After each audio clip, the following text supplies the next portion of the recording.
In this video lecture, I shall talk about R.K. Narayan's novel, Waiting for the Mahatma. This novel was written by R.K. Narayan in 1955. This is a typical Narayan novel in the sense that here we find the story of common India.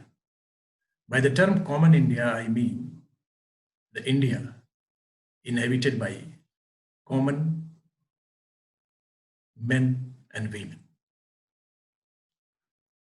Common men and women of India represent the soul of India. The story of Waiting for the Mahatma has two levels, the surface level and the deeper level.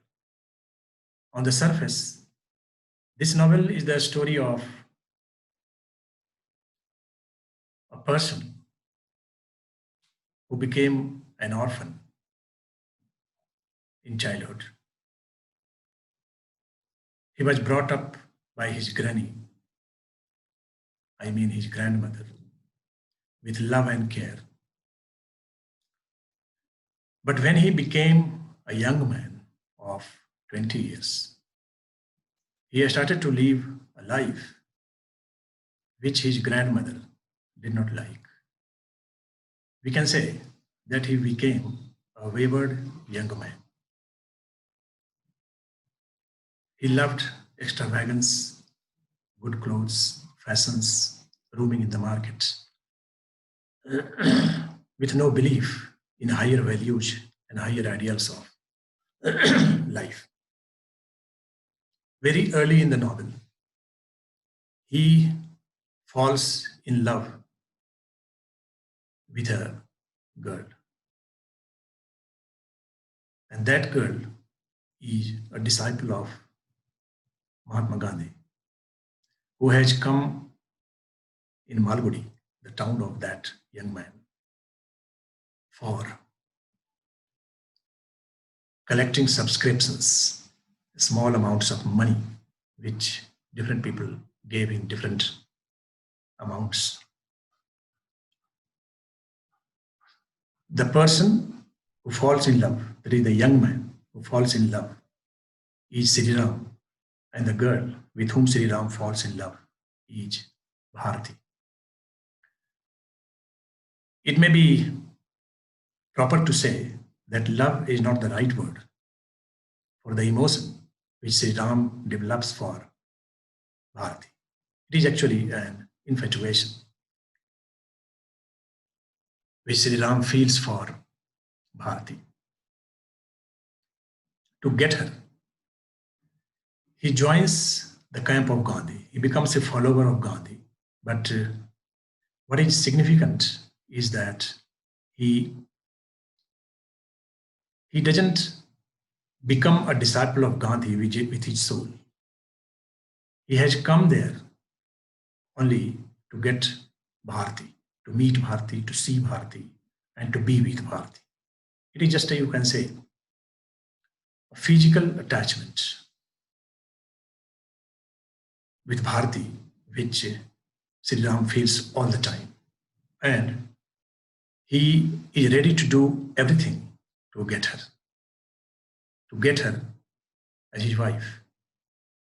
The word wife is used by Sri Ram many times in the novel. He joins the movement of Gandhi. He does some works of also. There is a talk between Gandhi and Sri Ram. Then afterwards, he gets disillusioned by Gandhian way of getting freedom for India.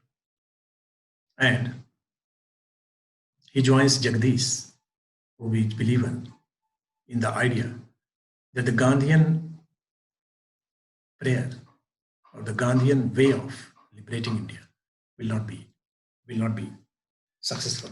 So he joins Jagdish and becomes a fellow in his mission to liberate India. Jagdish is a follower of Subhash Chandra Bose. So here we can say that Waiting for the Mahatma tells the story of a young man who passes through different stages. But Bharti, the girl, is always in his mind. And he is always conscious of that. Whatever he does for Bharti. And we should remember that the story is set in a in the in an India which is not free. He is he is participating to liberate India. So please remember the time of the story of waiting for the Mahatma. This is not the story of a free India, but the story of unfree India. Particularly we should remember that in the story, the freedom movement of India is at its peak. That is, in the Quit India movement the Quit India movement is the most prominent setting of the action which takes place in waiting for the Mahatma. Ultimately, he gets Bharti as he liked, but as a reformed man. He begins as a very shallow kind of personality and ends as a very responsible, a very spiritual kind of personality. And the marriage takes place not in a direct manner, but the readers feel that after the permission for marriage given by Mahatma Gandhi to Bharti and Sri Ram, the marriage takes place. It is not mentioned explicitly at the end of the novel, but the implication is that Gandhi, before being a victim to the bullet of Nathuram Godse, gives permission for the solemnization of marriage between Bharti and Sri Ram. This is the surface story. At the deeper level, waiting for the Mahatma tells the story of spiritual transformation of man. And that man is Sri Ram. And Sri Ram is a symbol of man's potential to change himself as a better and better man. In other words, we can say, under the influence of a great soul like Gandhi, and under the guidance of a beautiful soul like Bharti, even a man like Sri Ram can change himself into a spiritually evolved person. In other words, again, we can say that Sri Ram and through him man can reach a stage where his selfishness falls away. His lower kind of attachment is destroyed and he becomes really a spiritual person. When Sri Ram, in one of the camps toward the end of the novel, sees Bharti caring for orphans as a mother, he realizes in his soul the beauty of Bharti,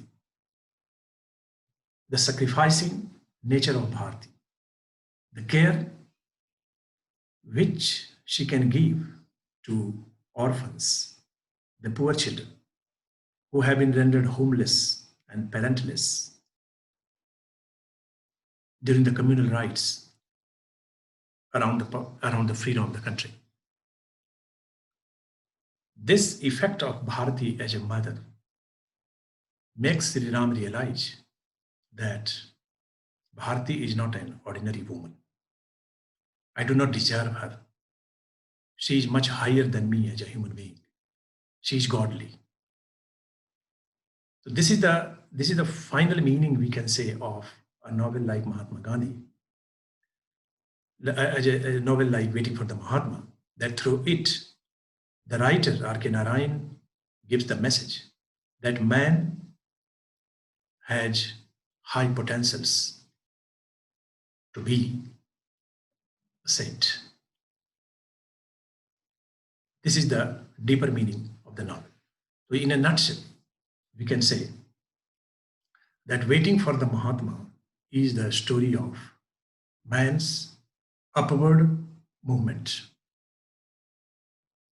And this upward movement is a spiritual transformation of a person who is base, mean, selfish, into a person who becomes soul conscious, a believer in higher ideals of life, and a person who is always ready to sacrifice himself for others. Thank you.